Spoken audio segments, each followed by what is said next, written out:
से पालन करना चाहिए। एक बार की घटना है, एक व्यक्ति रास्ते में कुछ आचार्य महाराज से चर्चा करने लगे। आचार्य महाराज ने तुरंत उन्हें टोका, क्योंकि आदमी कहीं ना कहीं बहाने से चर्चा करना चाहता है। तो आचार्य महाराज ने कहा, सावधान, नीचे देख के चलिए, मौन पूर्वक चलिए। बस इतना सा उनका जवाब था। इससे बताते हैं कि स्वयं कितने जागृत हैं। और कोई शिष्य अगर तेज चल रहा हो, जैसे बहुत तेजी से अगर दौड़कर चल रहा हो, तो आचार्य महाराज उन्हें भी सावधान करते हैं, थोड़ा देख के चलो। और ईर्ष्या समिति का पालन करते हमने देखा। एक बार मुझे ध्यान है कि आचार्य महाराज अपनी ईर्ष्या समिति में इतना सा भी दोष लगाना नहीं चाहते। एक घटना है, हम लोग पूज्य गुरुवर के साथ उस समय 2010 के लिए जबलपुर से विहार करते हुए, क्योंकि उस समय हम लोग बीनावाड़ा क्षेत्र के लिए चतुर्मास के लिए आचार्य महाराज का मन था चतुर्मास करने का। तो मुझे याद है वो घटना कि आचार्य महाराज के साथ हम लोग उस क्षेत्र में पहुंचने के लिए एक लकलका गांव पड़ता है। लकलका, आपने उसका नाम आपके लिए नया है क्योंकि वो लकलका और सिंहपुर ऐसा वहाँ क्षेत्र है जहाँ पे एक सूना जंगल पड़ता है। सूना जंगल इसलिए पड़ता है, वहाँ पे एक स्वान कुत्ता होती है, उसकी क्वालिटी होती है सूना कुत्ता बोलते हैं। मतलब वो सिंह को भी पछाड़ने जैसा होता है, मतलब सिंह भी शेर भी जिससे घबराता है। कुछ उसकी विशेषता अलग है, बताऊंगा कभी। लेकिन योग संयोग देखो, उस लकलका गांव से हम लोग सिंहपुर की ओर विहार कर रहे थे कि अचानक उस दिन ज्यादा चलना था, कम से कम वो बिहार होगा 20-21 किलोमीटर का। उस बिहार को करते करते कम से कम 15 से 17 किलोमीटर वो जंगल पड़ता है, लकलका का जंगल। तो उस लकलका के जंगल को पार करते हुए हमने रास्ते में मैं और कोई और भी मेरे साथ मुनि महाराज थे, जब हम पार कर रहे थे तो चूंकि जंगल का रास्ता है, कच्चा था, तो अचानक मेरे पैर में एक कांटा चुभ गया। और वो कांटा बबूल इत्यादि जिसका भी वहाँ के जंगली बेर होते हैं उसका, जिसका भी वो बहुत मोटा था, कम से कम आधा पौन इंची पैर में अंदर चला गया।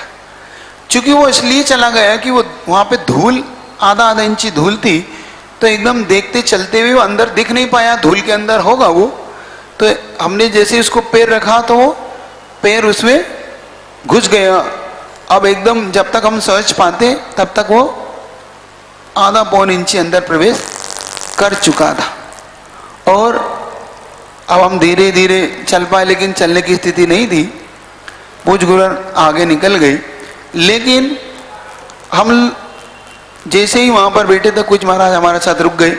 महाराज ने कहा, महाराज जंगल के बीच में है, कहीं तकलीफ ऐसे नहीं हो जाए कि रात में चल ना पाए, मतलब सामना हो जाए, क्योंकि दोपहर में निकले थे और 1-1.5 घंटा बचा था सूर्य अस्त होने में।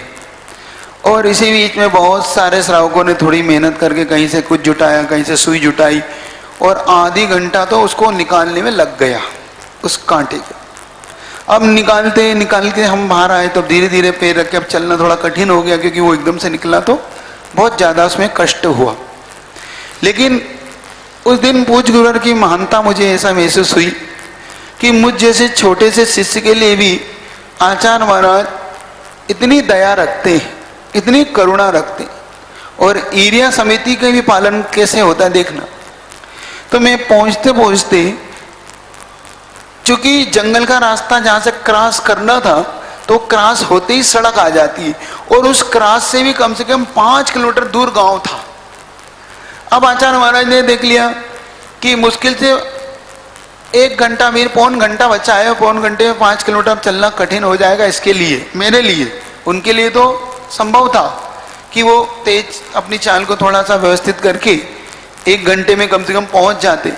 लेकिन उन्होंने मुझ पर दया करके, उन्होंने जैसे ही देखा कि अब चलने की स्थिति ज्यादा नहीं दिख रही, तो आते मुझे देखते हुए आते कहते, हाँ आ जाओ आओ। क्या हो गया, हमसे से पूछते, क्यों विशाल क्या हुआ? नहीं महाराज, गुरु महाराज कांटा लग गया। निकल गया? जी महाराज जी। कैसा है? यहीं रुकना है कि चलना है? देखो बीच जंगल में कह रहे हैं, क्योंकि बीच जंगल सिर्फ सड़क पे खड़े हैं और पूरा जंगल है, पूरा चारों तरफ से जंगली एरिया है। और आचार्य महाराज कहते हैं क्यों, चल तो पाओगे नहीं, अब 5 किलोमीटर है, तुम चल पाओगे? नहीं, हम क्या कोशिश करेंगे, हम देखते हैं, हम चल लेंगे। आ जाएंगे, नहीं नहीं तुम यहीं रुको, अपन सब यहीं रुकते। सोचो, मतलब उन गुरुवर ने हम जैसे छोटे छोटे शिष्यों के लिए भी उस जंगल में रुकना पसंद कर लिया। कहीं ऐसा ना हो कि चलते चलते अंधेरा हो जाए तो ये भी ना चल पाए और हम भी ना चल पाए। और उस दिन आचार्य महाराज ने पूरी रात उस जंगल में गुजारी। कहाँ गुजारी? उस जंगल में गुजारी, छोटे से शिष्य के लिए। हम 4-5 महाराज वहीं पर रुके और रुकने के बाद वहाँ पे जनता ने भी थोड़ा सा टेंट वेंट लगा दी, क्योंकि अब रात का समय है और वहाँ पे आसपास 10-20 लोग उसी टेंट के आसपास विश्राम। देखो वहाँ के जनता भी गुरु महाराज के लिए समर्पण देखना। सारे 20-30 लड़के पूरी रात जागते रहे कि कहीं जंगली जानवर, जिस कुत्ते का नाम बताया ना, वो कोई भालू इत्यादि अथवा कोई जंगली कोई सुअर, इस प्रकार से कोई क्षति ना पहुंचा दे। और उस रात आचार्य महाराज के साथ हम लोग विश्राम करा। तो सुबह जब चलने लगे तो सुबह चलते चलते फिर पूछते तुम चल पाओगे कि नहीं? हमने कहा महाराज अब रात भर में बहुत आराम है, चलो। तो मुझे उन्होंने पहले 10 कदम चलवाया, हाँ तुम आगे चलो। जब मेरी चालकों ने देख लिया कि चलने की स्थिति में है, तब कहते हैं हाँ जल्दी जल्दी आ जाओ। तो वह रात्रि में भी चलना पसंद नहीं करते और इसीलिए उन्होंने उस जंगल में भी इस ईर्या समिति के पालन के लिए, किसके लिए? ईर्या समिति के पालन के लिए भी आचार्य महाराज उस जंगल में विश्राम करना पसंद किया, लेकिन रात का अंधेरे में चलना पसंद नहीं किया। इसी को बोलते हैं उनके द्वारा ईर्या समिति का पालन करना। ईर्या समिति का मतलब होता है अपने 4 हाथ देखकर, 4 हाथ कितना हो गया? 6 फीट, मतलब एक हाथ 1.5 फीट का होता है।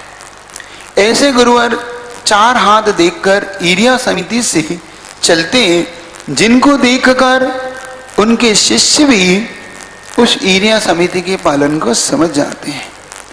जिनके अब ये उनके बारे में विशेषताओं से आचार्य महाराज की विशेषताओं को प्रकट किया जा रहा है, ध्यान रखना है। ये अभी शुरू नहीं हुआ है, ये मंगलाचरण चल रहा है। क्योंकि किसी भी ग्रंथ की सबसे बड़ी विशेषता होती है कि जिस नायक का या जिस व्यक्तित्व का हम वर्णन कर रहे हैं वो व्यक्तित्व किन गुणों से धनी है, इसको संक्षेप में कोई भी ग्रंथकार पहले प्रकट कर देता है। फिर उस नायक के परिवार, फिर उसके जन्म की विशेषताएं, सब कुछ धीरे धीरे आपके सामने उपस्थित अब होगी। आप लोग तैयार रहें। तो जिनके दांतों की पंक्तियां से कांति ऐसे स्फुरमायन होती है, जिनके वचन संदर्भों की श्रेष्ठ रश्मियां भाषा समिति के लक्षण को स्वयं प्रकाशित कर देती है। मतलब अब ये आ रही है भाषा समिति। पहले ईर्या समिति का वर्णन हुआ, फिर भाषा समिति का वर्णन हुआ। भाषा समिति का वर्णन मतलब होता है जिसके द्वारा हित, मित और प्रिय वचनों का उपयोग किया जाए। हित का मतलब होता है कि उनके उपदेश से सामने वाले श्रावक का हित होना चाहिए। मित का मतलब होता है वचन बहुत ज्यादा प्रलाप ना करके संक्षेप में ही उन वचनों को कहना। मित आप कहते हैं ना मितव्ययिता। मितव्ययिता का मतलब होता है उन वचनों को संक्षेप में कहकर बड़ा रहस्य कह देना। और प्रिय का मतलब होता है जो कहने पर सामने वाले के मन को आनंदित करता हो। ऐसे उनके जो हित मित प्रिय वचन है, ऐसे वचनों से स्वयं भाषा समिति प्रकट होती है। और एक और आचार्यों का लक्षण होता है, जैसे अपने उत्तम क्षमा आदि 10 धर्म होते ना, तो इन धर्मों का भी जो पालन करते। तो आगे बताते हैं जिनकी कृत कारित मानसिक अनुमोदना आहार पान में स्पृहा नहीं होना। मतलब आचार्य महाराज की अब ऐष्णा समिति का वर्णन चल रहा है कि उनके द्वारा ऐष्णा समिति कैसे पालन की जाती है। ऐष्णा का मतलब होता है आहार, समझ गए? हाँ, तो उनके द्वारा आहार की निर्दोषता का भी ध्यान रखा जाता है कि कहीं आहारचर्या में कोई दोष प्रकट ना हो जाए। इतना आचार्य महाराज का गजब का वो रहता है कि किसी प्रकार का, इसीलिए उनके द्वारा ऐष्णा समिति में पहले से ही नमक, मीठा, हरी, ड्राई फ्रूट्स, अब दूध का भी उनका त्याग है। समझ रहे हो? आचार्य महाराज क्या नहीं लेते? मीठा नहीं लेते, नमक नहीं लेते, तेल नहीं लेते, दूध नहीं लेते, और फिर क्या लेते हैं महाराज? हरी भी नहीं लेते। तो आश्चर्य होता है वो व्यक्तित्व तो क्या लेता होगा। फिर भी उनके चेहरे की चमक दिन दुगनी रात चौगुनी बढ़ती है। तो ईर्या समिति मतलब ऐष्णा समिति की जो पालन करते हैं, और उनकी ऐष्णा समिति का पालन इतना निर्दोष होता है कि मात्र जो ऐष्णा समिति यानी आहार के लिए दिन में एक बार निकलते हुए भी एक ही घर में जाते हो, मतलब वो लौट के दूसरे घर में नहीं जाते। अगर उनका पड़गान हो जाए और एक घर में उनकी विधि ना बने, जैसे उस घर में गए और कुछ व्यवधान हो जाता ना, जैसे आपके घर में लाइट खुली छूट गई, गैस जलती रह गई, तो उनको अब कहाँ जाना है? सीधा मंदिर। वो मंदिर जाते हैं, मतलब दूसरे चौके में पड़गान नहीं होता अब उनका। ऐसी वो ऐष्णा समिति का जिसका पालन करते हैं, जिसमें 32 अंतराय कभी भी नहीं टालते। मतलब आप लोग बोलते 32 अंतराय टाल के, 32 अंतराय टाल के आर नहीं करना, 32 अंतराय पाल के आर करना। क्या टालने का मतलब क्या हुआ? टाल दिया, टालना नहीं। 32 अंतराय को जो पाल के आर करते हैं, 46 दोषों को जो दूर करके आर करते हैं। 46 दोष से कौन कौन से होते हैं? 15 उत्पादन, औदेशिक, और आप बताओ, बस भूल गए है? आप 4 तो मूल दोष है ना, प्रमाणिक और अंगार, धूम, हाँ, ये 4 मूल दोष है किसके? आहार समिति। जो 46 दोषों का इस प्रकार से कुल 46 दोषों को पालते हुए जो अपनी ऐष्णा समिति का पालन करते हैं, कभी भी उनके आहार इत्यादि में लाइट का उपयोग नहीं होता। जिनके यहाँ गैस जलते हुए भी जो आहार नहीं लेते, सामने सामने अगर आहार बन रहा हो तो जो अंतराय कर देते हैं, जिनकी ऐष्णा समिति का पालन करते हुए छोटी छोटी बातों का भी जो ध्यान बड़ी गंभीरता से रखते, ऐसी जो ऐष्णा समिति का पालन करने वाले हैं, जो कृत से, कार्य से और अनुमोदना से भी जो आहार के लिए चिंता नहीं करते। कृत मतलब स्वयं बनाने के लिए नहीं कहते, कारित मतलब किसी से कह के नहीं बनवाते कि मेरे लिए बनवा देना, और मानसिक यानी ये नहीं कहते कि हे भगवान, मुझे मन में नहीं सोचते कि मुझे ये मिल जाए। अब जिसने पहले से इन सब चीजों को त्याग कर दिया, अब वो क्या मानसिकता बनाएगा है? इस प्रकार से जो ऐष्णा समिति का पालन करते हैं, देख करके अच्छी तरह से जो प्रमार्जित उपकरणों को रखते हैं और ग्रहण करते हैं। कभी भी देखना आप आचार्य महाराज को आप जब भी देखेंगे तो शास्त्र को उठाते समय पीछे को लगाएंगे, रखते समय आप देखना जब कमंडल का पानी भी उन्हें अगर व्यवस्थित करना हो, थोड़ा सा भी बचा, सबसे पहले उस मार्जन करते उस धरती का, फिर उस धरती को देखकर उस पानी को व्यवस्थित करके कमंडल को उल्टा सुखा देते हैं। मतलब जो अपनी उस समिति का पालन कर रहे हैं, आदान निक्षेपण, कौन सी समिति है ये? आदान निक्षेपण समिति का पालन करते हुए जो बहुत गौर से, बहुत सावधानी से रखते हैं, ऐसी। अब जिनके लिए अब देखो आप आ रहा है उच्चार प्रश्रवण समिति, ये पांच समिति होती है ना, तो उच्चार प्रश्रवण का मतलब होता है जो लघु शंका दीर्घ शंका के लिए ऐसी जमीन का उपयोग करते हो। तो कैसी, कभी भी जिनके द्वारा सोच को, मतलब जो आपके टॉयलेट वाले होते हैं ना प्राइवेट, इनका जो कभी उपयोग नहीं करते, जिनके द्वारा प्राशुक भूमि, क्योंकि जब भी सोच कूप इत्यादि मतलब दीर्घ शंका जाना हो, सोच में जाना हो, तो उसके लिए दो विशेषण होते हैं, एक तो दूर हो और गूढ़ हो। दूर मतलब जिस स्थान से कम आधा 1 किलोमीटर दूर हो। गूढ़ मतलब जहां पर किसी का आवागमन ना हो, मतलब व्यवधान ना हो, मतलब अगर आप वह सोच इत्यादि करो तो किसी को किसी प्रकार की दिक्कत ना हो, तिर्यंचों का भी ज्यादा वहां पे आवागमन ना हो, इतनी सावधानी रखना जिनका काम है। जिनके द्वारा रात में भी सोच क्रिया इत्यादि का अवसर आता ही नहीं, और जो लघु शंका भी बार बार नहीं जाते। आचार्य महाराज एक बार जिस पाटे पे शाम को बैठ जाए तो सुबह ही उस पाटे से उतरते हैं।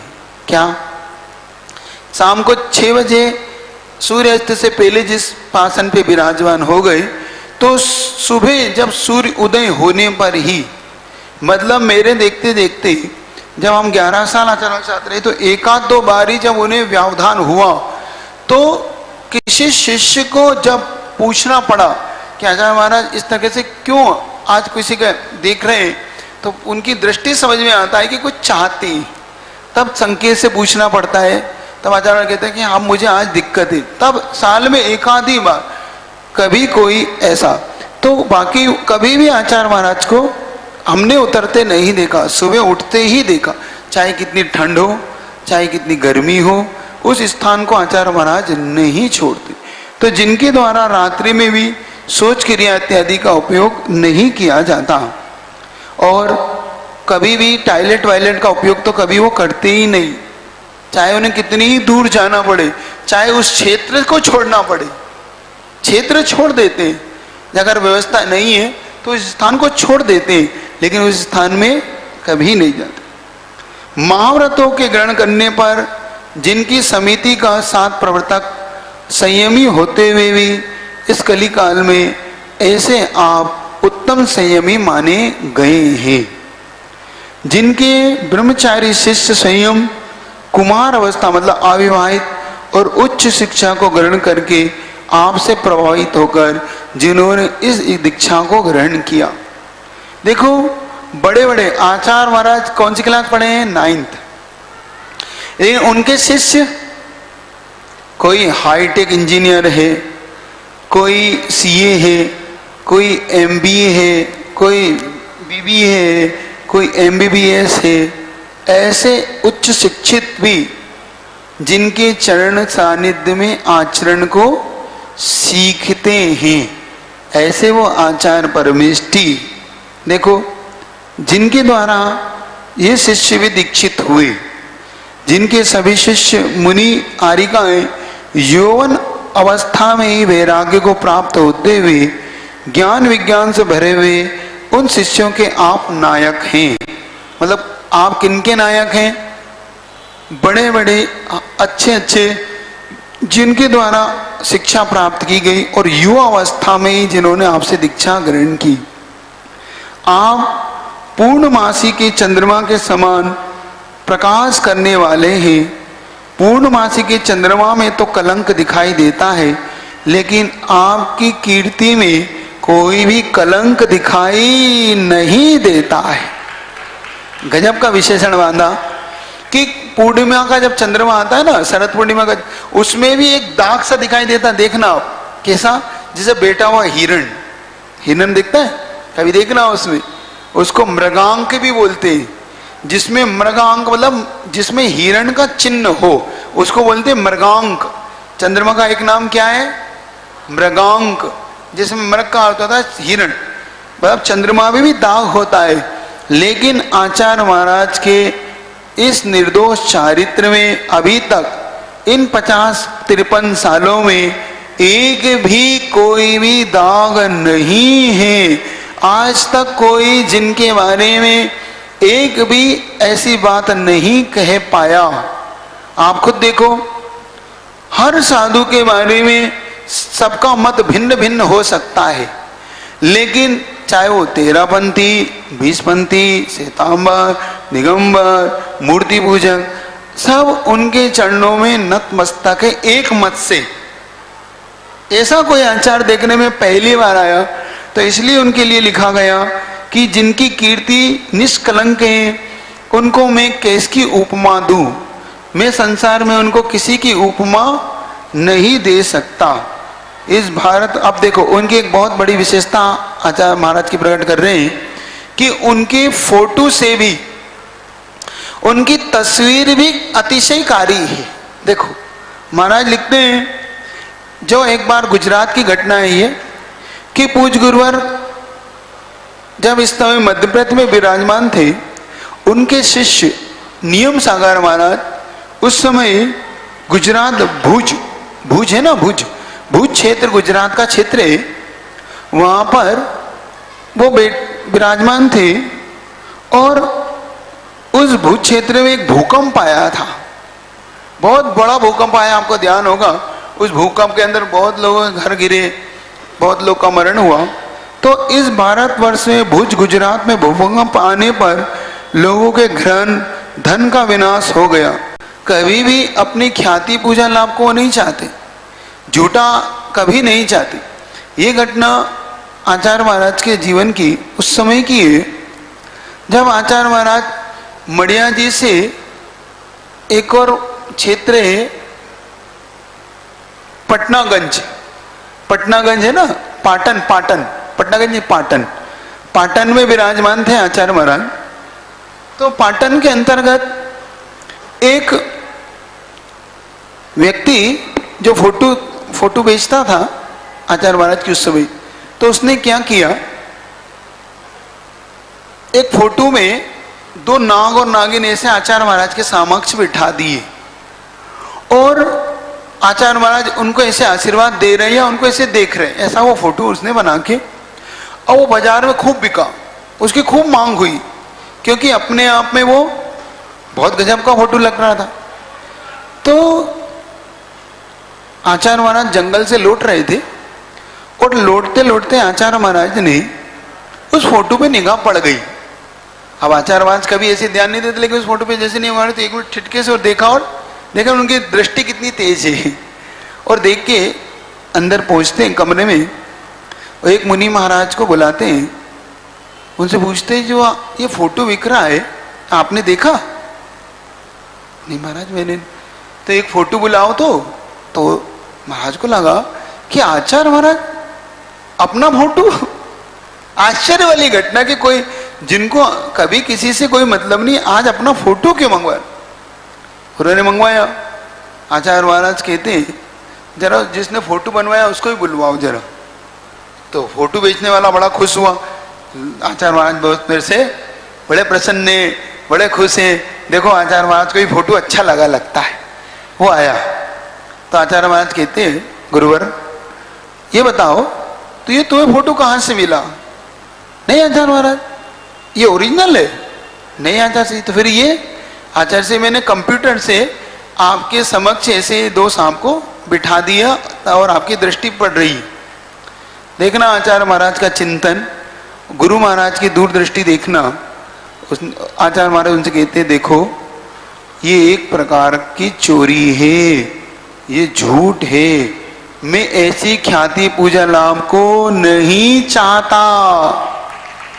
इस फोटो को तुरंत यहां से आप हटा दें और एक भी फोटो अब नहीं बेचना। क्या ए भाई बंद कर, एक भी फोटो को अब नहीं बेचना।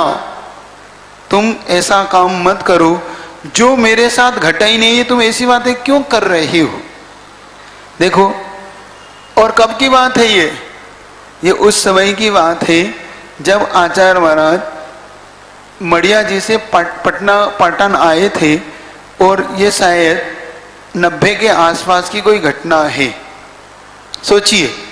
तो जो कभी अपनी झूठी फोटो भी नहीं चाहते, इसलिए उनकी ओरिजिनल फोटो भी लोगों के भूकंप में भी घर बचाड़ लेती है।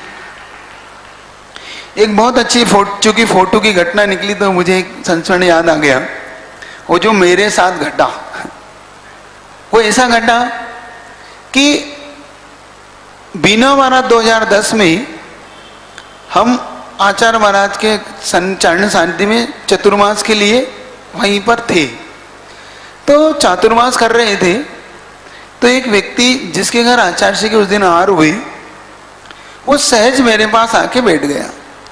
और चूंकि बैठ गया और बैठकर एकदम से आंसू से आने लगे, खूब रोने लगा। तो पहले मुझे लगा कि इस व्यक्ति को आज आचार्य महाराज के आहार की खुशी के कारण ये रो रहा है। लेकिन जब देखा कि उसने रोना बंद ही नहीं किया, तो मैंने क्या हुआ, इतने खुश हो, रो रहे हो, ये तो खुशी का दिन है, रो क्यों रहे? तो महाराज मैं इस बात के लिए नहीं रो रहा हूं। किस लिए रो रहे हो? महाराज आप जान नहीं सकते मेरे अंदर की पीड़ा को। मैंने हुआ क्या? आज महाराज मैंने आहार के बाद जो दान दिया, क्या कितना दान दिया? 50,000 रुपये मैंने दान दिए। क्या दिया? 50। अब मैंने कहा 50,000 आज ठीक है, तो चित्रावण के लोग दे जाते हैं, लाख रुपए दे जाते हैं। तुमने महाराज आप नहीं जान सकते मेरे लिए 50,000 क्या है। मैंने क्या हुआ क्या? उसने जो बात बताई गजब। उसने कहा महाराज आज से कुछ साल पहले, 2-5 साल पहले मेरी 5 रुपए भी दान देने की औकात नहीं थी महाराज। हुआ यूं कि मैं जिस जगह पर रहता था, चूंकि खेती बाड़ी का काम है वहां पर, तो मेरी कोई ज्यादा कुछ नहीं थी, खेती भी इतनी अच्छी नहीं थी, और मैं एक झोपड़ी जैसे मकान में रहता था। अब मैं कोई काम धंधा मेरे पास था नहीं, और खाट पे ऐसे लेटा हुआ था। खाट होती ना, चारपाई जिसको आप बोलते, खाट पे लेटा हुआ था। और लेटे लेटे में एकदम से मेरी आंखों में यह भाव आया कि क्या होगा जीवन का, मेरे जीवन ऐसे ही चलेगा क्या? अब खेती बाड़ी कुछ है नहीं, काम धंधा मेरे पास नहीं है। और एकदम मेरी दृष्टि आचार्य जी की तस्वीर पर पड़ी, देखना। और तस्वीर पर मेरी जैसे ही दृष्टि पड़ी तो मैं उठ के खड़ा होकर तस्वीर के निकट चला जाकर मैं रोते रोते, देखना, रोते रोते मैं बोलता हूं कि गुरुवर आप सबका ख्याल रखते हो, सबको आशीर्वाद देते हो, क्या मेरे लिए कोई आशीर्वाद आपका नहीं है? मेरे लिए क्या आपकी कोई दया नहीं है? क्या मुझ पर आपकी कृपा नहीं होगी? बस ऐसा रोने लगा। उस तस्वीर को देखो, किसको देख के रो रहा है? वो तस्वीर को देख के रो रहा है। और तस्वीर को देख के रोते रोते वो वापस खाट पे आकर बैठ गया। और अभी बैठा ही था, 2 मिनट नहीं हुए थे, एक व्यक्ति ने दरवाजा खटखटाया, और वो व्यक्ति किसी और को ढूंढने निकला था। क्या? देखो कैसे पहुंचा उसके दर। वो व्यक्ति ढूंढने निकला कि वो कहता है मुझे इस व्यक्ति का पता चाहिए। तो उसने कहा क्यों चाहिए आपको ये पता? तो वो व्यक्ति कहता है कि मुझे ये काम कराना है। कोई बात नहीं। उसने कहा वो व्यक्ति उधर रहता है। तो वो व्यक्ति स्वयं कहता है क्या तुम मेरे लिए काम करोगे? क्या कहता है? क्या तुम मेरे लिए काम करोगे? तो उसने कहा मैं तो, अंधा क्या चाहता है? 2 आंखें। हाँ मैं आपके लिए काम करूंगा। और उस दिन उस आचार्य श्री की तस्वीर के सामने जो मैंने बात रखी, और वो दिन है और आज का दिन है, मैं कभी भी पीछे मुड़ के मैंने नहीं देखा, कभी काम के लिए हाथ नहीं फैलाना पड़ा। मुझे इतना काम मिलने लगा उसके बाद, और उसी का ये फल था कि मैंने आज इतनी बड़ी दान राशि दान में दी। उसके लिए तो इतनी बहुत बड़ी थी, क्योंकि उसके लिए तो 500 रुपये भी नहीं थे, 5 रुपये नहीं हो, वो 50,000 रुपये दान दे दी। तो उसने कहा कि मेरे लिए तस्वीर से भी मैंने जो प्रार्थना कर ली, तो गुरुवर की तस्वीर से भी जिस व्यक्ति ने प्रार्थना कर ली, फोटो से भी जिस व्यक्ति ने बोल दिया, उसकी भी भावना पूरी हो जाती है। ऐसे अपन गुरुवर का ये चारित्र अब सुनने के लिए मन बना रहे हैं। आप लोग ऐसे श्रेष्ठ गुरुवर के उस चारित्र को सुनने का पुरुषार्थ करिएगा कि जिनकी तस्वीर में भुज गुजरात में आने वाले भूकंप में भी जिस घर में उनकी तस्वीर थी वह घर सुरक्षित रह गया। जिनके स्मरण मात्र से रोग और विघ्न दूर हो जाते। इस तरह का हम बहुत से लोगों से वार्तालाप सुनते हैं और सुनी जाती है। लोग इसको सुनकर विस्मय उत्पन्न करते हैं।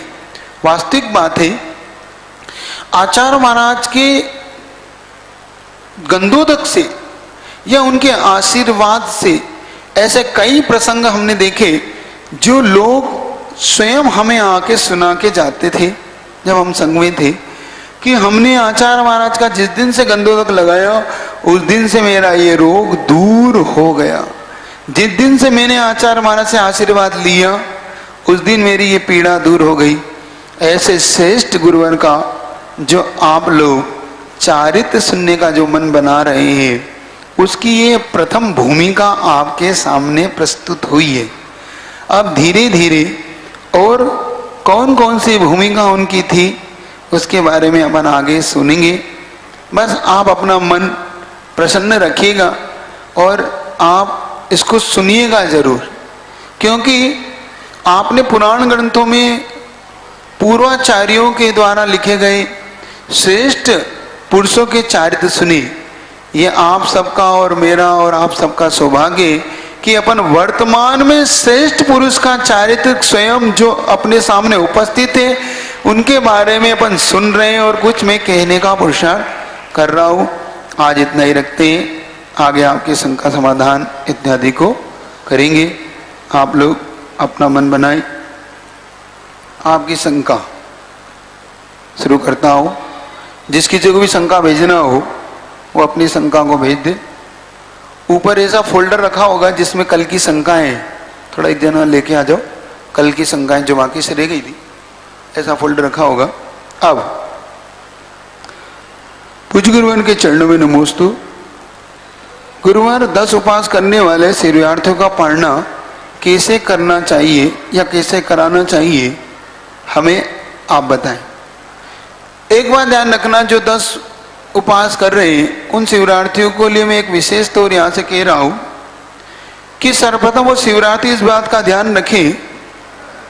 इसको का चालू कर दो, बंद पड़ा है। वो शिवरात्रि ध्यान रखें कि अगर जो 10 उपवास कर रहे हैं वो एक भी कोई खट्टी वस्तु का उपयोग ना करे, मतलब किसी प्रकार से भी जूस ना ले, चाहे वो अनार का जूस हो, चाहे मौसम्बी का जूस हो, चाहे नींबू पानी हो।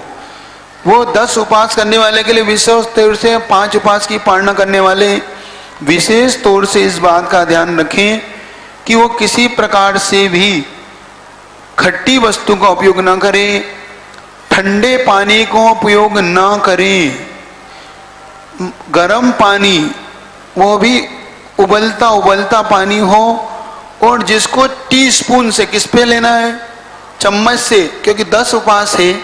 10 उपवासों में एक तो 2 प्रकार से उपवास करते हैं व्यक्ति, जल से, एक निर्जल। विशेष तौर से निर्जल करने वालों के लिए कह रहा हूं, क्योंकि आपकी आंतें सिकुड़ जाती है, 10 दिन तक आपके पेट में जो मल इत्यादि वो जम जाता है, तो आप पानी को डीप डीप कर कर लें, चाहे उसमें आधी घंटा खर्च हो, इतना सा पानी भी, क्योंकि आपने जल्दीबाजी करके पानी को ले लिया तो बहुत तेजी से आपको उल्टी हो सकती है। और अगर आपने जूस ले लिया तो आपकी किडनी इत्यादि फेल होने की संभावना रहती है। एक बार हो चुका है शिविर में कि जिस हमारे शिविर में नहीं, पूज्य महाराज के शिविर था, तो एक व्यक्ति ने 10 उपवास किया और दूसरे दिन उसने एकदम से अनार का जूस पी लिया और पीते ही आधे घंटे के अंदर उसका मरण हो गया। क्यों हुआ? तो डॉक्टर ने बताया कि एकदम से उसकी किडनी फेल हो गई, क्योंकि आंतें बहुत गर्म होती हैं, क्योंकि अपनी जो जठराग्नि स्वयं बहुत तेज होती है, और एकदम से आप कोई ठंडी चीज पर डालोगे तो जैसे तवा होता है ना, गर्म तवा, उस पर पानी छोड़ो तो छन्न सा करता, ऐसे ही आप भी कोई ठंडी वस्तु ना ले। कभी कभी क्या होता है, 1 या 2 उपवास करते हैं तो उसमें एकदम ज्यादा इतना फर्क नहीं आता, तो आदमी उसी को ध्यान में रखते हुए गड़बड़ कर जाता है। तो 10 उपवास वाले यहाँ से जब पारणा होगी तो उनके लिए आप बता दें कि क्या पारणा में देना है, उनकी तैयारी आप करके रखना परसों के लिए, क्योंकि कल होगी तो यहाँ पे मंच वगैरह की व्यवस्था भी आप देख लेना, और क्या देना है वो भी आपको बता देंगे, कैसे देना है वो बता।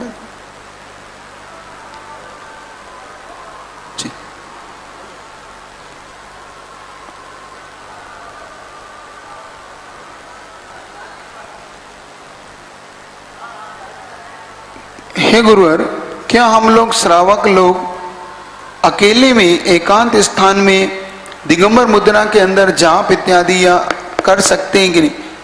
आगम में आता तो है, जैसे सुदर्शन चारित्र में सेठ सुदर्शन अष्टमी चौदस के अंतर्गत शमशान में जाते थे और एकांत स्थान में दिगंबर मुद्रा को धारण करते हुए जाप इत्यादि वो करते थे। लेकिन कभी भी अगर आप श्रावक हैं तो ऐसे स्थान पर जाएं जहाँ एकांत हो और कोई आपको देखे ना, क्योंकि कहीं ऐसा ना हो कि उसके अंदर मुनि मुद्रा को देखकर बाद में ये मुनि नहीं रहा, कोई गलत भाव ना आए। इसलिए चूंकि आपने कुछ देर के लिए साधना करते तो करें, लेकिन सावधानी पूर्वक करें, ये आप ध्यान रखें। महाराज जी, नितिन जैन ऋषभ बिहार दिल्ली से चरणों में बारंबार नमोस्तु। अगर मैंने कोई व्रत लिए हुए हैं जैसे नमोकार मंत्र के, और मैं 10 लक्षण के व्रत भी कर रहा हूं, तो क्या मेरे व्रत नमोकार मंत्र के व्रतों में भी काउंट होंगे? अगर आपने 10 लक्षण व्रत के लिए व्रत ले रखे हैं तो वो नमोकार मंत्र में काउंट नहीं होंगे। लेकिन आपने 10 लक्षण के व्रत नहीं लिए हैं, नमोकार मंत्र के ले रखे हैं, तो फिर उसमें काउंट आप कर सकते हैं। लेकिन आपने दोनों व्रत ले रखे हैं तो फिर 2 व्रत एक साथ नहीं हो सकते। कोई एक व्रत हो सकता है, या तो नमोकार का हो सकता है या 10 लक्षण का। अगर आपने 10 लक्षण के व्रत नहीं लिए हैं किसी से, तो फिर आप उसको काउंट कर सकते हैं। आप पर्ची दे दें, लोगों को पर्ची भरना हो जिनको, आप हाथ खड़ा कर लें, आप तक पर्ची पहुंच जाएगी। चलो महाराज जी, निकिता जैन कैलिफोर्निया से चरणों में बारंबार नमोस्तु। कृति जैन कैलिफोर्निया से चरणों में बारंबार नमोस्तु। हे गुरुवर, हमारे यहाँ से भी डायरेक्ट नल का पानी आता है और यहाँ कोई कुआं या नदी भी नहीं है, तो हम कैसे जीवानी करें और उपवास में जल कैसे लें? कृपया मार्गदर्शन। ये समस्या तो भारत में ही है। जिनके यहाँ कुएं वो ही नहीं भरते, जिनके यहाँ है वो भी बोरिंग ही लगा लेते। तो अब चूंकि समस्या आपकी है तो बरसात तो होती होगी, तो बरसात के पानी को आप इकट्ठा करें, अमृत कुंड बना लें और उस पानी को आप जीवानी करने के लिए भाव रखें, तो उसकी जीवानी आप एकत्रित कर लें। और जब बरसात आए तेज, तो उस बहते पानी में उस जीवानी को आप छोड़ दें। इस प्रकार से आपके द्वारा जीवानी की जा सकती है। बाकी तो फिर अब नल से पानी आता है तो उसकी तो कोई जीवानी मुश्किल है, आप उसके लिए मैं कुछ कह नहीं सकता, क्योंकि आपकी जीवानी कैसे होगी, मुश्किल ही है। चल महाराज जी, एक जिज्ञासा और है। गुरुदेव के चरणों में कोटि कोटि नमोस्तु। उपसर्ग समाधि क्या होती है और इसको कब और कौन लेता है? उपसर्ग समाधि का मतलब होता है, इसे संक्षेप समाधि भी बोलते हैं। जब अचानक ही कोई साधक के ऊपर उपसर्ग आ जाए, उपसर्ग मतलब जैसे तिर्यंचकृत उपसर्ग हो जाए, सिंह इत्यादि हैं या स्वान इत्यादि काट ले, तो उनके द्वारा जब तक वो ठीक नहीं होंगे तब तक, अथवा ये उपसर्ग दूर नहीं होगा तब तक उस समाधि को ग्रहण कर लेते। अथवा मनुष्यकृत उपसर्ग हो जाए, जैसे अजैन व्यक्ति हैं और उन्होंने एकदम से अचानक उनके ऊपर डंडे हैं, हथियार है, तलवार है, इनसे उपसर्ग कर दिया, तो वो अपने आप को तुरंत उसी समय कायस्वर करके संक्षिप्त प्रत्याख्यान को धारण कर लेते हैं और ये मान लेते हैं कि अगर मैं बचा तो ठीक, नहीं बचा तो ठीक। तो मनुष्यकृत, देवकृत, देवों के द्वारा भी हो सकता है। जैसे अगर पूर्व में किसी देव का आपसे बैर था और आप मुनि बन गए, तो मुनि बन के उसने, वो देव ने कि अब मैं इसे सताऊंगा, तो देव ने उठा के आपको कहीं पटक दिया पानी के अंदर अथवा कहीं ऊपर से छोड़ दिया, तो उस उपसर्ग को भी महाराज तुरंत उपसर्ग समाधि के रूप में ग्रहण कर लेते हैं और अगर बचे तो ठीक, नहीं तो उस समाधि को मान लिया जाता है। महाराज जी सहारनपुर से शिवांक जैन, प्रियंक जैन और शिविका जैन चरणों में बारंबार नमोस्तु। महाराज जी उनकी जिज्ञासा है, किसी चीज का आजीवन त्याग का नियम लिया और गलती से वो उपयोग में आ जाए तो पश्चाताप में क्या करें? पश्चाताप में आप अंदर ही अंदर पहले तो उसकी क्षमा मांगे और उस नियम को वापस से कंटिन्यू कर ले। फिर जब आप जिनसे आपने नियम लिया हो उनके चरणों में आप जाके अपनी बात को रखें, वो बताएंगे आपको क्या करना है।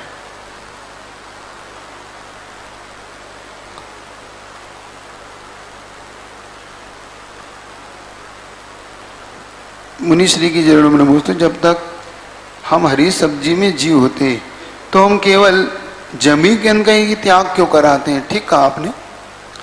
दो प्रकार से होता है, वनस्पति काय में भी जीव होते हैं, तो सभी वनस्पति काय में जीव होते हैं, चाहे वो आप लौकी हो, घिया हो, टिंडा हो, अथवा आपका जमी के अन्न में आलू मटर हो, गाजर हो, मूली हो।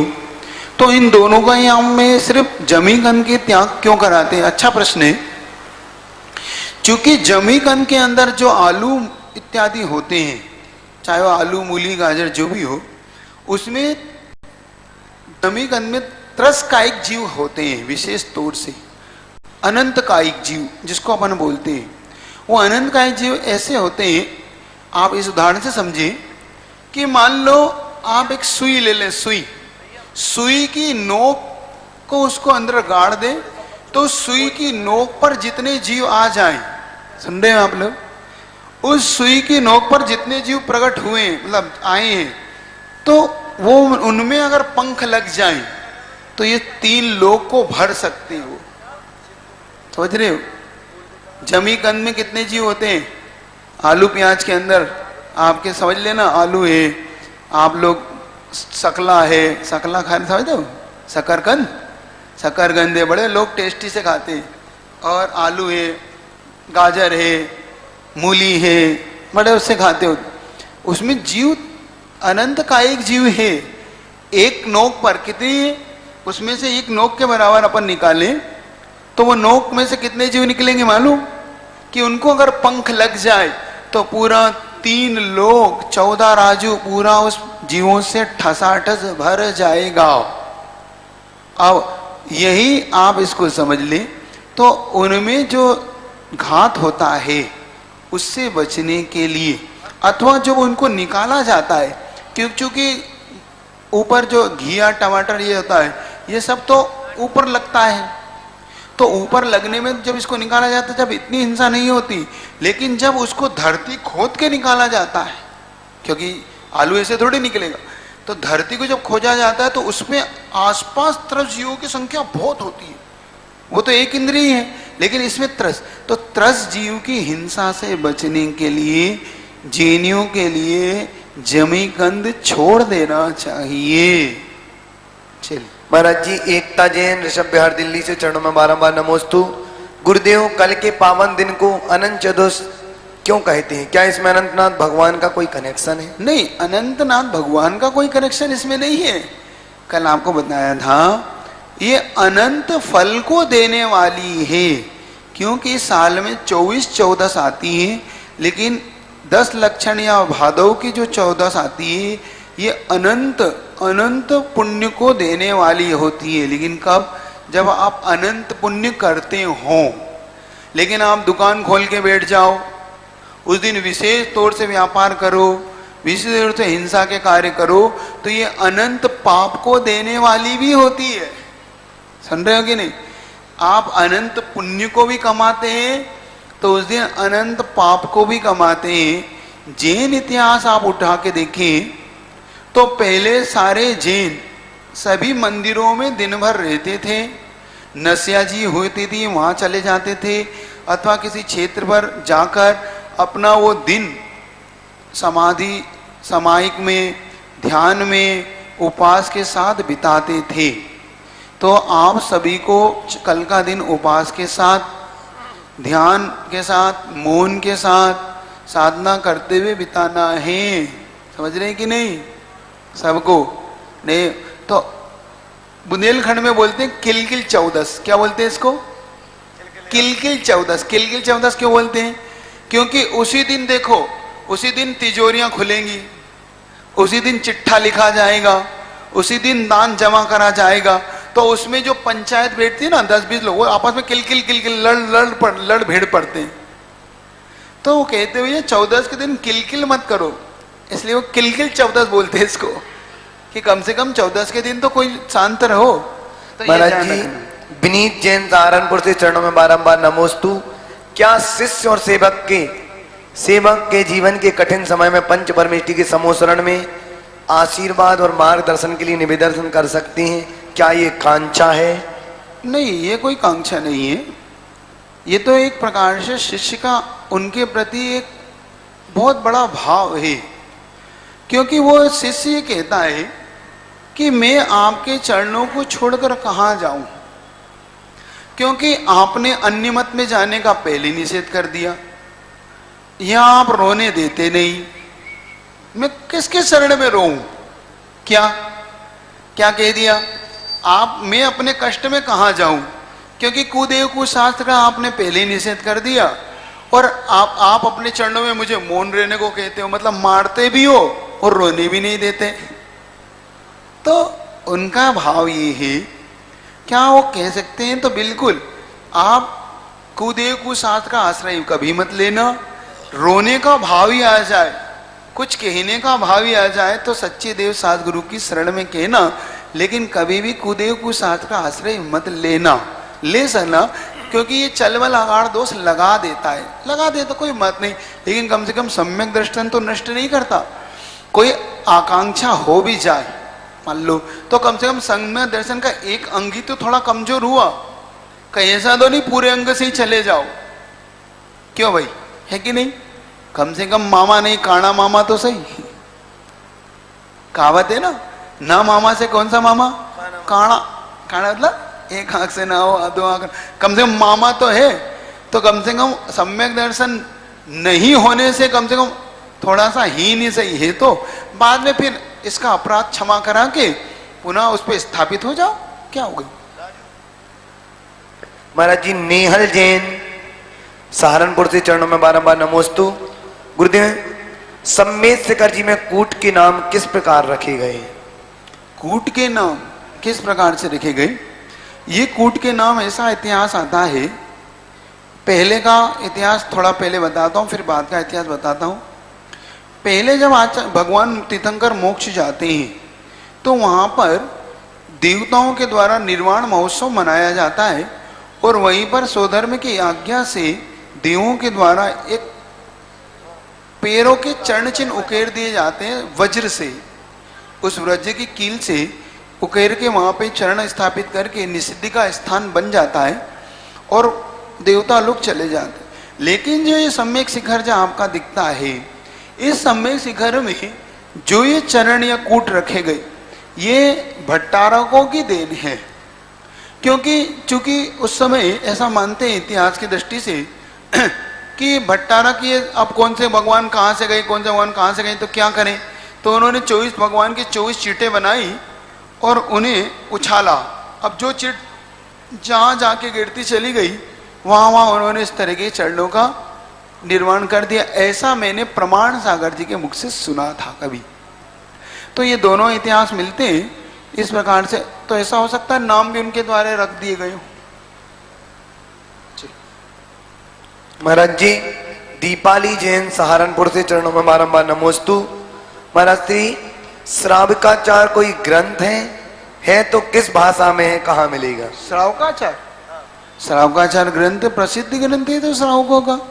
ये श्रावकाचार ग्रंथ पूज्यपाद आचार्य संबंधभद्र स्वामी के द्वारा लिखा गया ग्रंथ है। इसमें 151 गाथाएं हैं और ये चरणानियों का ग्रंथ है। श्रावकों का इसमें विशेष वर्णन है और आपको सब दूर पूरे भारत में मिल जाएगा।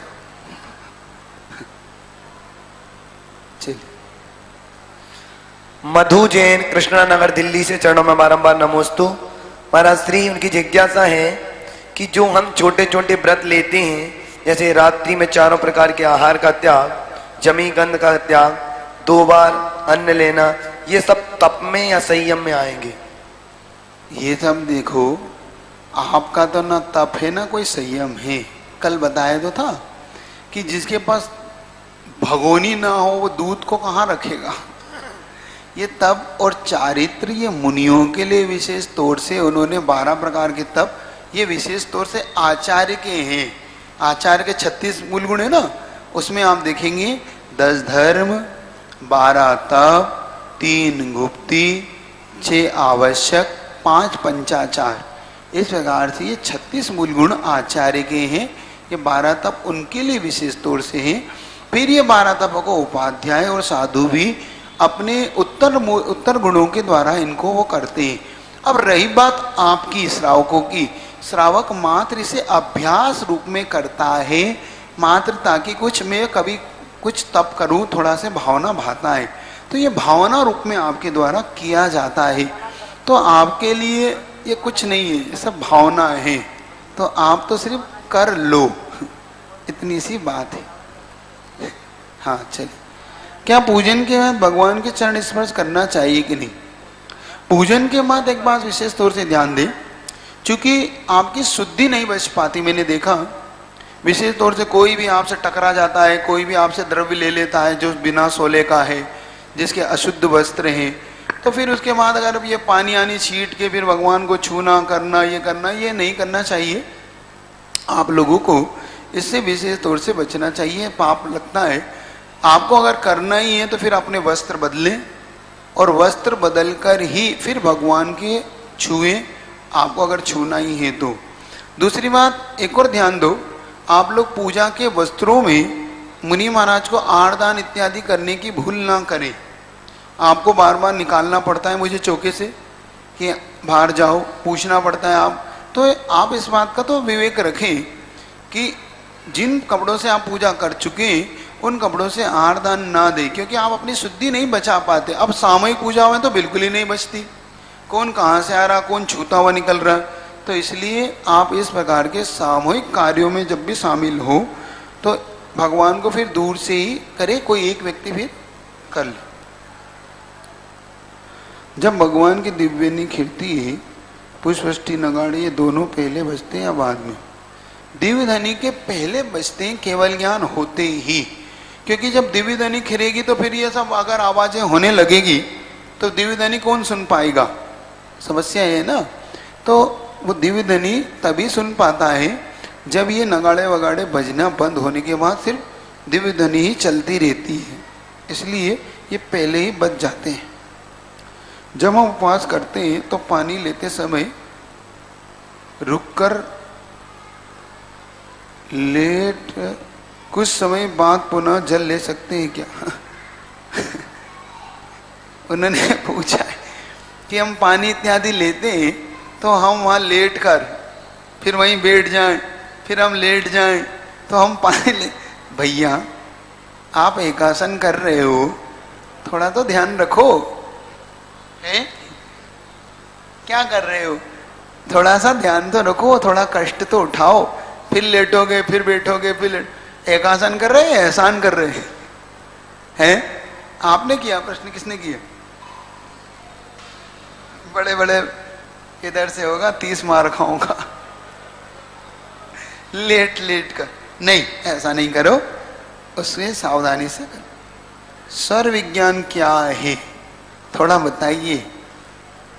स्वर विज्ञान का मतलब होता है आपके 2 ये नाक होती हैं, इन नाकों से आपके इन घ्राण इंद्रिय से जो स्वर बहता है वो दाएं और बाएं दोनों से बहता है। तो जो दाया स्वर कहलाता है, जिसको हम सीधा हाथ बोलते हैं, उसे सूर्य स्वर बोलते हैं। जो बायां हाथ होता है उसे चंद्र स्वर बोलते हैं। ये स्वर विज्ञान आपको विशेष तौर से देखना हो तो ये ज्ञानार्णवकार ने, पूज्य सुखचंद्र महाराज ने उसमें विशेष तौर से इसको खोला है। लेकिन आचार्य महाराज लिखते हैं कि ये संक्लेश का कारण है, इसका उपयोग न करें। क्या अंत में वो लिखते हैं ये स्वर संक्लेश के कारण है, इनके उपयोग में ना पड़े। ये एक प्रकार की स्वर विद्या है, लेकिन इसको आप अपने तक ना रखें, बस इसको ज़्यादा इसमें ना पड़े। तो ये स्वर विज्ञान है, इसके कुछ कार्यों में उपयोग लिया जाता है। विशेष तौर से कोई बड़े बड़े साधक हो जिनके बहुत कार्य कराना हो, कोई समाज का विशेष कार्य करना हो इत्यादि, तो उसके लिए वो अपनी साधना से कर लेते। क्या दासीदास भी 10 प्रकार के परिग्रह में आते हैं? बिल्कुल आते हैं। दासीदास 10 प्रकार के परिग्रह में आते हैं, चेतन परिग्रह जिसको बोलते हैं। क्या सिद्ध भगवान अनादि से होते हैं क्या? हाँ, जब अनादि से संसार है तो अनादि से मोक्ष भी है। ऐसा नहीं होता कि अनादि से संसार हो, अनादि से मोक्ष बाद में। दोनों सिक्के के दोनों पहलू एक साथ चलते हैं, चलते कि नहीं? सिक्के का एक पहलू पहले आता है, दूसरा पहलू बाद में आता है, ऐसा नहीं होता ना? ऐसे ही तो अनादि से अगर संसार है तो अनादि से मोक्ष भी है, और मोक्ष तो सिद्ध तो हो गई। महाराज जी, अंशिका जैन सहारनपुर से चरणों में बारंबार नमोस्तु। महाराज जी, उनकी जिज्ञासा है कि जब किसी महाराज जी की समाधि हो जाती है, होने वाली हो, तो हमें कैसी भावना भानी चाहिए? पहले बता चुका हूं, समाधि की भावना होना अपने आप में बहुत बड़ा। आचार्यों ने यहाँ तक कहा कि आप अगर शिखर जी जा रहे हो, आप कोई क्षेत्र की वंदना के लिए जा रहे हो, आप कहीं भी जा रहे हो, तो आप सब कुछ छोड़कर आ जाओ। इनके लिए ताली बजाओ। हैप्पी भैया आ गए, बहुत बढ़िया। ये भी पात्रे हैं, आ जाओ आ जाओ, बैठ जाओ। कम से कम अंतिम दिन में जाते जाते आ गए आप। आपका बहुत उपकार है, एहसान है शिविर पे आपका। ऐसे शिविरार्थियों से तो धन्य हुए। तो शिखर जी छोड़ दो, लेकिन उस मुनि की समाधि में जरूर जाओ। क्या कह रहा हूं आपसे? शिखर जी भी छोड़कर उस मुनि की समाधि को कराने जाओ। एक बहुत अच्छी घटना आती पूज्य आचार्य शांति सागर जी के जीवन की, कि पूज्य आचार्य शांति सागर जी महाराज एक जगह चतुर्मास कर रहे थे। उसी से 7-8 किलोमीटर दूरी पर एक मुनि महाराज चतुर्मास कर रहे थे, और उनके अंदर से समाधि की भावना उत्पन्न हुई, और वो समाधि उन्होंने ग्रहण कर ली। जब उन्होंने समाधि को ग्रहण कर लिया तो चारों प्रकार के आहार जल का भी धीरे धीरे करके त्याग कर दिया। लेकिन अचानक उनके मन में ऐसा भाव आने लगा कि मुझे पानी दो। प्यास सताने लगी तो पानी दो, इस प्रकार का वो भाव करने लगे। और यहाँ तक कष्ट हो गया कि उन्होंने रात में पानी मांगने लगे। श्रावक लोग घबरा गए और आचार्य शांति सागर जी महाराज के पास जाते हैं और उनसे निवेदन करते हैं कि महाराज हम लोग क्या करें। महाराज समाधि ले ली और महाराज ने चारों प्रकार के आहार का त्याग कर दिया है। अब हम पानी दें तो कैसे दें, और नहीं दें तो वो हमें कह रहे हैं तुम लोग को मैं श्राप दे दूंगा, तुम लोग का अहित हो जाएगा, ये हो जाएगा, इस तरीके से। महाराज ने संकेत किया शांति रखो।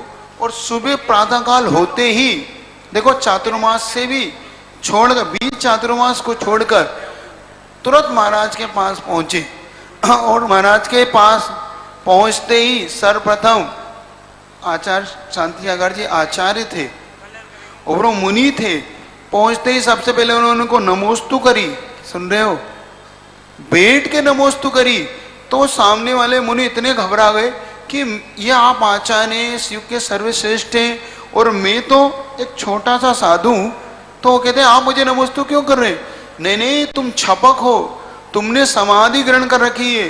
तुम जैसे मुनि महाराज तो ओहो, मुझे सम्यक शिखर जी जाने का जो पुण्य दिला रहे हो वो तुम ही तो हो। तुम जैसे, उनकी आंखों में आंसू आ गए कि देखो कहाँ तो मैंने समाधि ग्रहण कर ली और कहाँ मैं पानी मांग रहा हूं। तो कहते हैं हाँ मुनि महाराज आपको प्यास लगी है ना, लो लो ये मेरा कमंडल है, आप पानी पी लो, कोई नहीं देख रहा। वो समझ गए महाराज क्या कहना चाह रहे। तुरंत उन्होंने कहा महाराज मुझे क्षमा करें, मैं बहुत अपराधी हूँ मैंने। फिर महाराज ने उन्हें संबोधित किया, देखो महाराज नरकों में अपने अनादिकाल से पानी को पिया है, अनादिकाल से हम पानी पीते आए हैं। अब आपने समाधि ग्रहण करी है तो आप ऐसा अपराध मत करो। और आप विश्वास माने, बहुत सुंदर समाधि यम संलेखन के साथ महाराज ने समाधि को पूर्ण कराया। तो इसलिए समाधि में आप बहुत अच्छे से भाग लें। महाराज श्री यहाँ लोग धर्म कर रहे हैं, बाहर बुराई कर रहे हैं, उनका पाप कर्म उदय है या पुण्य कर्म का उदय? मतलब यहाँ धर्म करते, बाहर बुराई करते, उनके लिए 2 लाइन कहता हूँ। मैं मंदिर भी आता हूँ, पूजा पाठ भी करता हूँ और जाप भी कर लेता हूँ।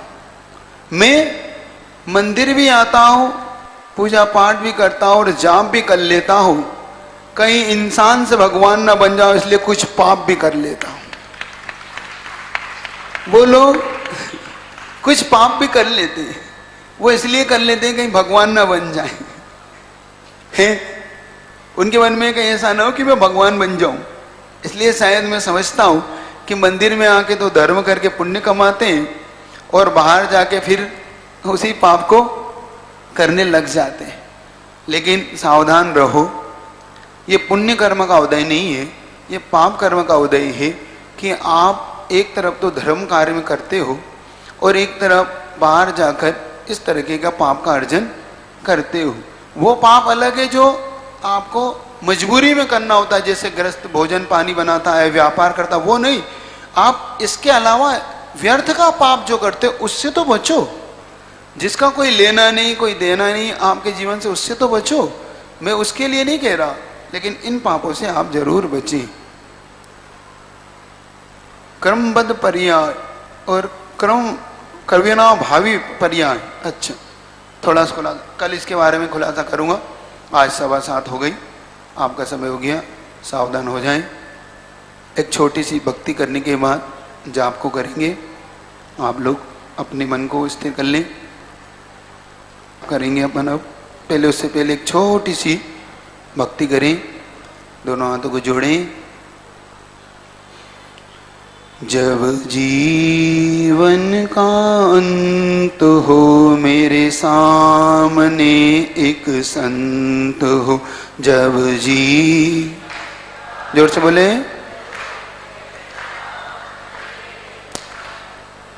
मेरे होठों पर अरिहंत हो, महावीर का वह पंथ हो। मेरे होठों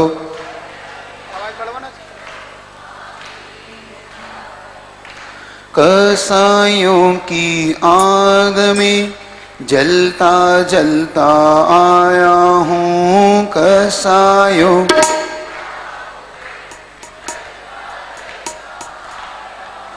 वासना की राह पे चलता चलता आया हूँ। वासना की राह पे चलता आया हूँ। भरी इस यात्रा का, दुख भरी इस यात्रा का सुखद। ना बजाओ, सेट नहीं हो रहा, आप नहीं बजाओ, बिना बजाए हम कर लेंगे। दुख भरी इस यात्रा का सुखद अंत हो। जब जीवन का मेरे सामने एक संत हो। मेरे होठों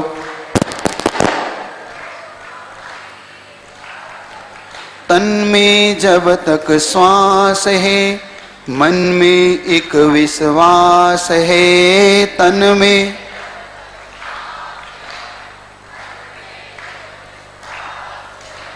मुक्ति की आस है, गुरु चरण की आस है। मुक्ति की ही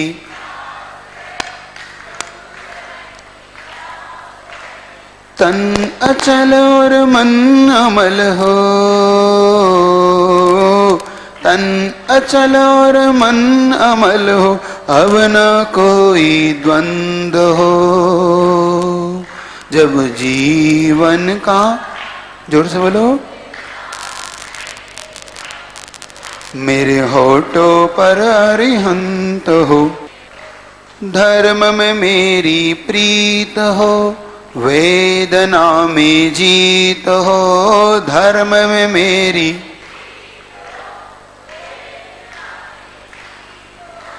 आगम का संगीत हो, प्रभु नाम का गीत हो। आगम का संगीत हो, साधना के नंदन वन में जब जीवन का अंत हो मेरे सामने, मेरे होठों पर अरिहंत हो महावीर का वह पंत हो, गुरुदेव का वह जिनवाणी वह पंत हो। कल 14 से सभी लोग ज़्यादा से ज़्यादा साधना करना, क्योंकि कल अंतिम दिन है आपके इस 10 लक्षण का।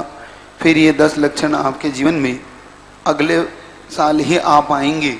अब अगले साल भी कितने लोग के जीवन में आ पाएंगे या अगले साल वो किस भाव में होंगे पता नहीं। इसलिए कितने लोग करेंगे कल उपवास? 14 का उपवास कितने लोग कर रहे हैं? बाकी लोग जय जी नहीं देखे? अच्छा, कितने लोग नहीं कर रहे? जरा हाथ खड़ा करना। एक बस, और बाकी लोग सब कर रहे हैं। इसका मतलब 2 और 3 4। क्या दिक्कत है आप लोगों को? उपवास करने में क्या दिक्कत आ रही? स्वास्थ्य खराब है, बीमार हो फिर? और वैसे ही कल तो व्यापार बंद है कि नहीं? व्यापार बंद, एग्जाम है। कहाँ पे है? ऑनलाइन जाना है, जाके देना। चलो ठीक, कोई बात नहीं। और सब बाकी लोगों को जिनके एग्जाम है वो कोई बात नहीं, बाकी लोग तो कम से कम कल के दिन तो कर लो है। चलो कोई बात नहीं, जिनसे नहीं बनता वो पानी से कर लेना, सिर्फ पानी, कोरा पानी, नहीं तो बादाम का ले लो, ठीक है? बादाम मनुका किशमिश का नहीं, कोरा पानी ले लेना। क्योंकि कल तो कम से कम पापों से बचो, कम से कम आरम सारम परिग्रह कम से उससे बचना। कल 14 से है 2 बजे 1 बजे सबको यहाँ पर 1 से 1:30 के बीच में उपस्थित होना है। कोई बात नहीं, आप 1:30 बजे कहूँगा तो आप 2 बजे तो आ ही जाओगे, आप भारतीय लोग हो तो कम से कम आप 1:30 बजे आना, तो 2 बजे तक आप आ जाओगे आपकी गाड़ी। तो 2 बजे यहाँ पे समय से अपन विधान शुरू करेंगे। और कल अनंत 14 से सुबह से आप अच्छे भव्य पूजा करना, निर्विकल्प होके रह के करना, क्योंकि उपवास है। फिर उसके बाद कल 14 का बड़ा प्रतिक्रमण होगा, ठीक है? कम से कम आप लोग अभी तक जो लोग प्रतिक्रमण में शामिल नहीं हुए, कल अंतिम दिन है, कल समय से आप आ जाओगे। कल 5:30 बजे सब लोग प्रतिक्रमण में तो आ जाओगे। कल अच्छे से बड़ा प्रतिक्रमण करेंगे, कम से कम आधी पौन घंटे का, ठीक है? ठीक है ना? सभी लोग कल समय का ध्यान रखना। ठीक 5:30 पे आपका प्रतिक्रमण होगा। फिर वही आचार्य महाराज के उस जीवन चारित्र को, जिसको देवता भी सुनने के लिए तरसते, सुन रहे हो? जिनके चारित्र को सुनना देवता भी अपना सौभाग्य मानते हैं, लेकिन आपका दुर्भाग्य है कि उस चारित्र को आप सुनने के लिए भावना नहीं बना पाते। कुछ लोग तो हैं सौभाग्यशाली जो सुनते हैं, लेकिन कुछ लोग उसी समय पाप की क्रियाओं में। तो कल कम से कम उस चारित्र को भी अपन थोड़ा सा आगे बढ़ाएंगे।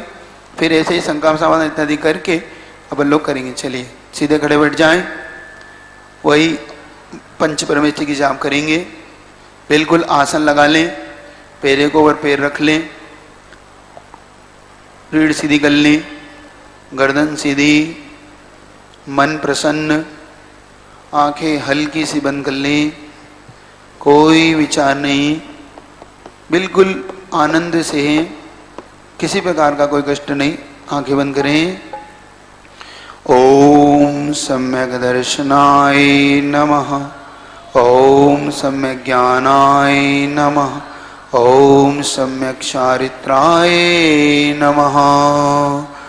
ओम ह्रीं अरम अस्या उषा नमः, ओम ह्रीं अरम अस्या उषा नमः, ओम ह्रीं अरम अस्या उषा नमः, ओम ह्रीं अरम अस्या उषा नमः, ओम ह्रीं अरम, ओम ह्रीं, जोर से बोले, ओम ह्रीं अरम अस्या उषा नमः, ओम ह्रीं अरम ओम ह्रीं। ताली बजाते बोल सकते हैं, बोलिए। ओम ह्रीं, ओम ह्रीं अरम् अस्या उषा नमः। ॐ ह्रीं अरम् अस्या उषा नमः। ॐ ह्रीं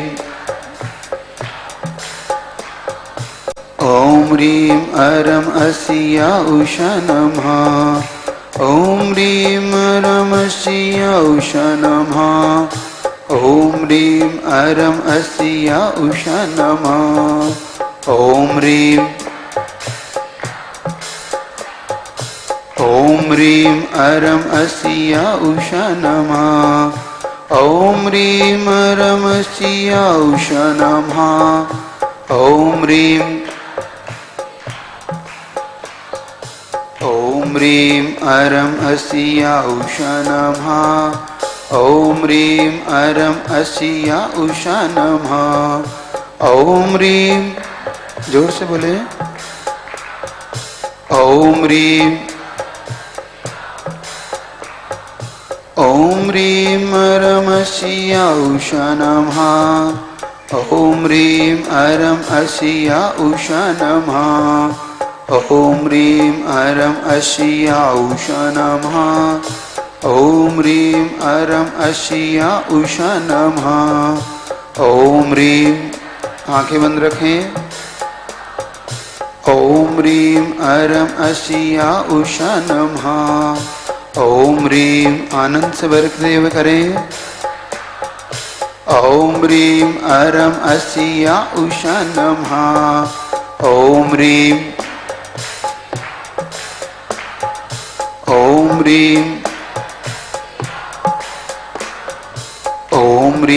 अरम् अस्या उषा नमः।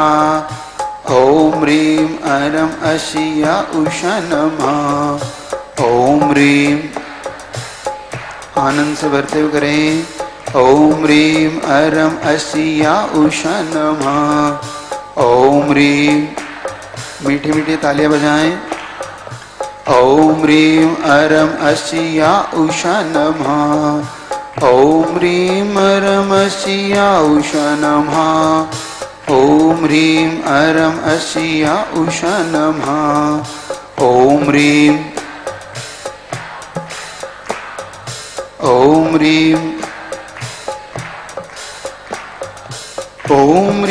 अरम् अस्या उषा नमः। ॐ ह्रीं अरम् अस्या उषा नमः।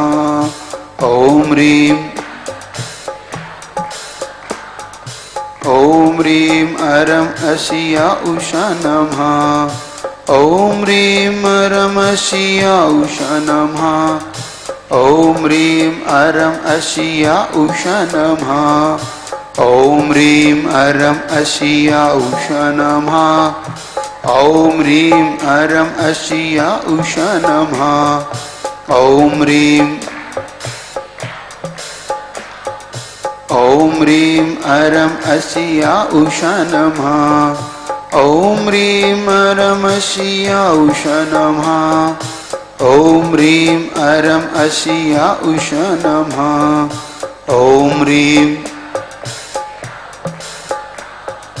ॐ ह्रीं अरम् अस्या उषा नमः। ॐ ह्रीं अरम् अस्या उषा नमः। ॐ ह्रीं अरम् अस्या उषा नमः। ॐ ह्रीं, जोर से बोले। ॐ ह्रीं, आवाज आने दें। ॐ ह्रीं अरम् अस्या उषा नमः। ॐ ह्रीं अरम् अस्या उषा नमः। ॐ ह्रीं अरम् अस्या उषा नमः। ॐ ह्रीं अरम् अस्या उषा नमः। ॐ ह्रीं, प्रसन्न मन से बोले। ॐ ह्रीं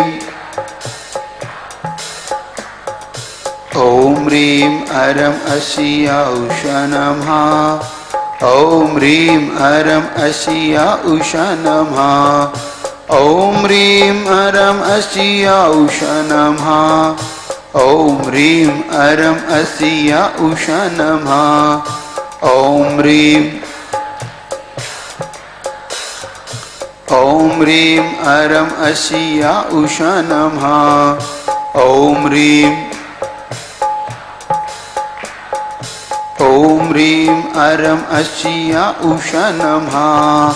ओम ह्रीं अरम अशिया उषा नमः। ओम ह्रीं अरम अशिया उषा नमः। ओम ह्रीं अरम अशिया उषा नमः। ओम ह्रीं अरम अशिया उषा नमः। ओम ह्रीं ओम ह्रीं अरम अशिया उषा नमः। ओम ह्रीं अरम अशिया उषा नमः। ह्रीं अरम अशिया ओम ह्रीं अरम अशिया उषा नमः। ओम ह्रीं अरम अशिया उषा नमः। ओम ह्रीं अरम अशिया उषा नमः। ओम ह्रीं जोर से बोले, आवाज नहीं आई। ओम ह्रीं ताली बजाते बोले, जोर से ताली बजाएं। ओम ह्रीं अरम अशिया उषा नमः। ओम ह्रीं अरम अशिया उषा नमः। ओम ह्रीं अरम अशिया उषा नमः। ओम ह्रीं अरम अशिया उषा नमः। ओम ह्रीं अरम अशिया उषा नमः। ओम ह्रीं ओम ह्रीं अरम अशिया उषा नमः। ओम ह्रीं ओम ह्रीं अरम अशिया उषा नमः। ओम ह्रीं अरम अशिया उषा नमः। ओम ह्रीं अरम अशिया उषा नमः। ओम ह्रीं अरम अशिया उषा नमः। ओम ह्रीं अरम अशिया, जोर से बोले। ओम ह्रीं अरम अशिया उषा नमः। ओम ह्रीं अरम अशिया उषा नमः। ओम ह्रीं अरहं अशिया उषा नमः। ओम ह्रीं अरहं अशिया उषा नमः। अब दीर्घ सांस भरिएगा। दीर्घ सांस भरते हुए सभी अक्षरों को, बीजाक्षरों को एक साथ उच्चारण करिएगा। दीर्घ सांस ले, मन को प्रसन्न रखें, आंखें बंद। ऐसा भी मानिए कि यह अक्षर, ये बीजाक्षर आपके लिए वरदान दे रहे हैं, ठीक है।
असिया उषा नमः।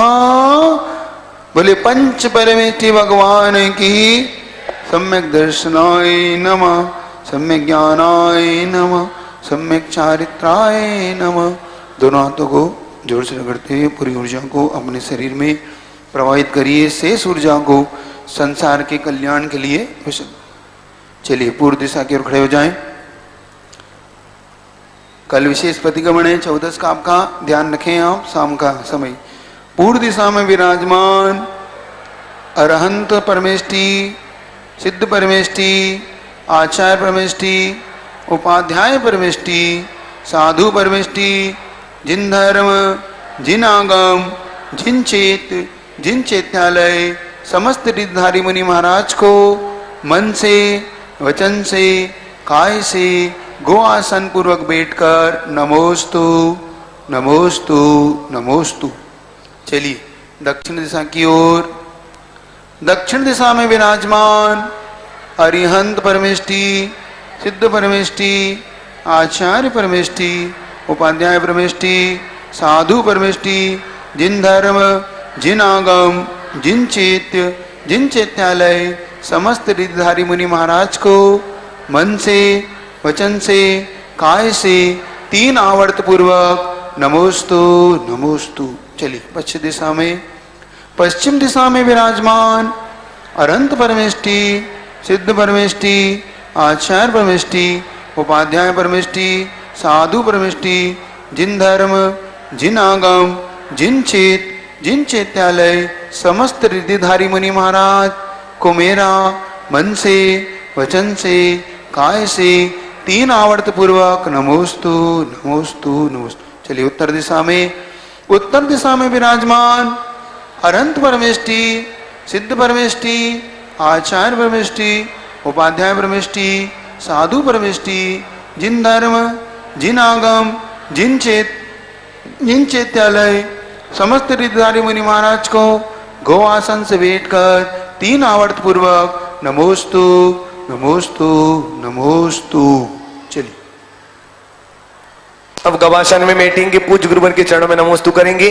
हे गुरुवर नमोस्तु नमोस्तु नमोस्तु। जिनको 14 को उपास करना है वो कायस्त्र कर लें। अब आपका पानी वानी तो किसी को कुछ नहीं लेना ना, अब रात में लेना भी मत। अब वैसे ही 10 लक्षण चल रहे, सब लोग एक कायस्त्र कर लें।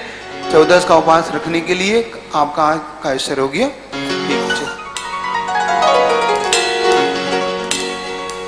बोलिए संत श्रोमणी आचार्य भगवान विद्यासागर जी महामुनि राज की। बोलिए परम पूज्य वीर सागर जी, विशाल सागर जी, धवल सागर जी महाराज की दीवाने आप के चरणों में सर झुकाते हैं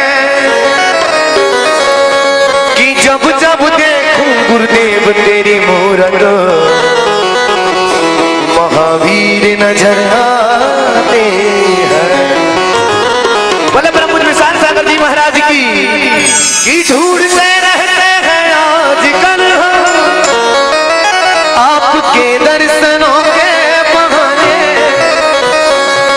की ढूंढते रहते हैं आजकल आपके दर्शनों के बहाने। कैसा जादू जादू कैसा जादू जादू कैसा जादू किया तुमने गुरुवर, हम तुम्हारे दीवाने। कैसा जादू किया तुमने गुरुवर, हम तुम्हारे दीवाने। ढूंढते रहते हैं आजकल हम आपके दर्शनों के बहाने, ढूंढते रहते हैं आजकल हम आपके दर्शनों के बहाने। कैसा जादू जादू कैसा जादू जादू कैसा जादू किया तुमने गुरुवर,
आज आपके बीच एक सुंदर नाटिका सुर सुंदरी मैना सुंदरी की नाटिका का कार्यक्रम आपको दिखाया जाएगा।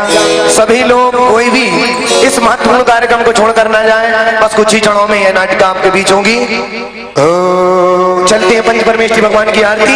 ओ बाजे चम चम चम चम चमाचम, बाजे घुंघरू बाजे घुंघरू, हाथों में दीपक लेके आरती कर, बाजे चम चम चम चमाचम।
कैलाश बाबू उधर मंत्र को जगह चाहिए पड़ेगी। ये इसीलिए बाबा तेरी आरती करो, आरती करो, बाजी चम चम चम चम।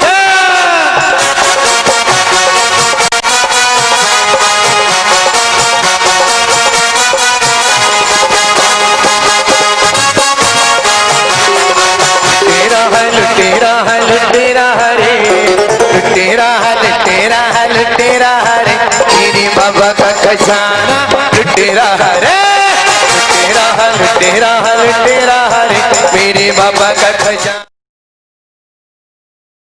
जय जयकार बाबा हो बाबा, जय जयकार बाबा हो बाबा, बाबा हो बाबा बड़े बाबा हो बाबा, बाबा हो बाबा बड़े बाबा हो बाबा, मेरी हो रही जय जयकार बाबा हो बाबा।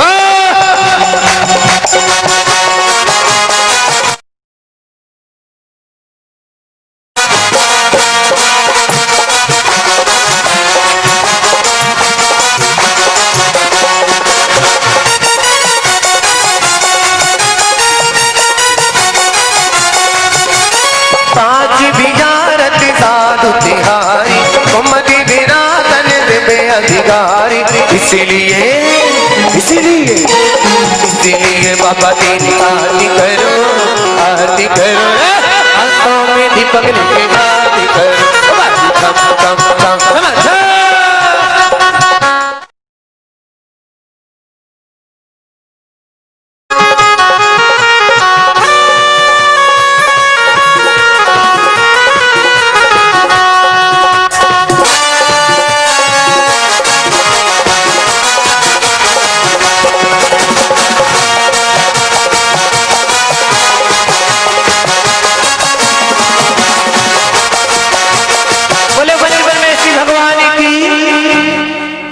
दातार भाई, ये दोनों टेबलों पे लगा दो भैया तुम्हारी चक्री। एक टेबल यहाँ से अंदर से उठा के रख लो, दोनों कॉर्नरों पे चक्री लगा दे, एक एक टेबल लगा के। बोले संत श्रमणी आचार्य गुरु विद्यासागर जी महाराज की। विद्यासागर की तुड़िया करेगी, सुबह मंगल दीप सजाएगी, आज उतारे आरती।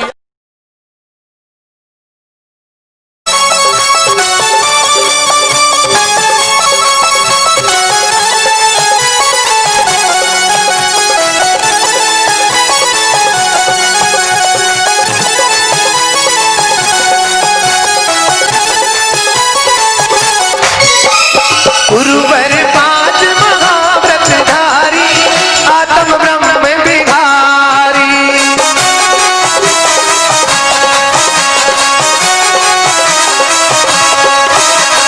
अंडकेदार तिरुपत पर जलकर शीतलाचार्य निवारी, गुरुजी शीतलाचार्य निवारी।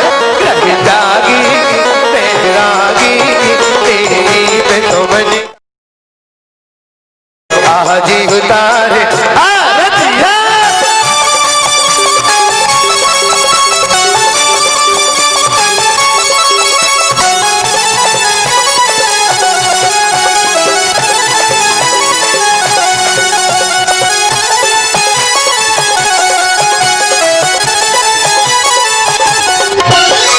गुरुवर आज नयन से लख कर अलौकिक सुख पाया।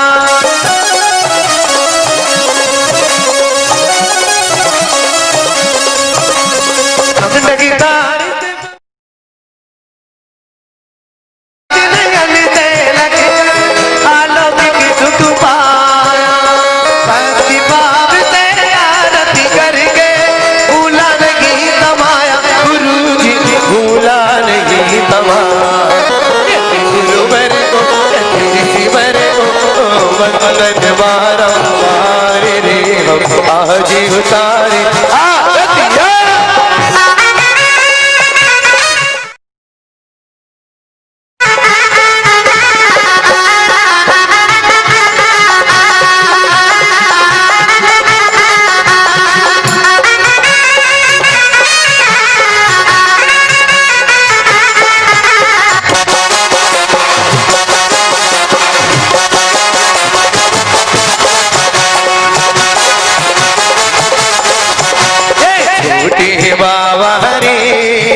पथरता भी मोरी अगेनारी, निहरता भी मोरी अगेनार। छोटे बाबा रे पथरता भी मोरी अगेनारी, निहरता भी मोरी अगेनारे।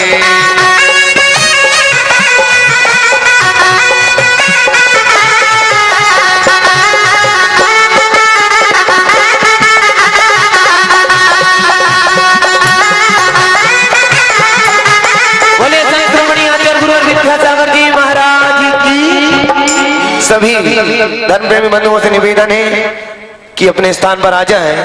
अब चलते हैं उस कार्यक्रम की ओर जिसका हम सभी इंतजार कर रहे हैं। सुरसुंदरी मैना सुंदरी की नाटिका आपके बीच बस कुछ ही क्षणों में।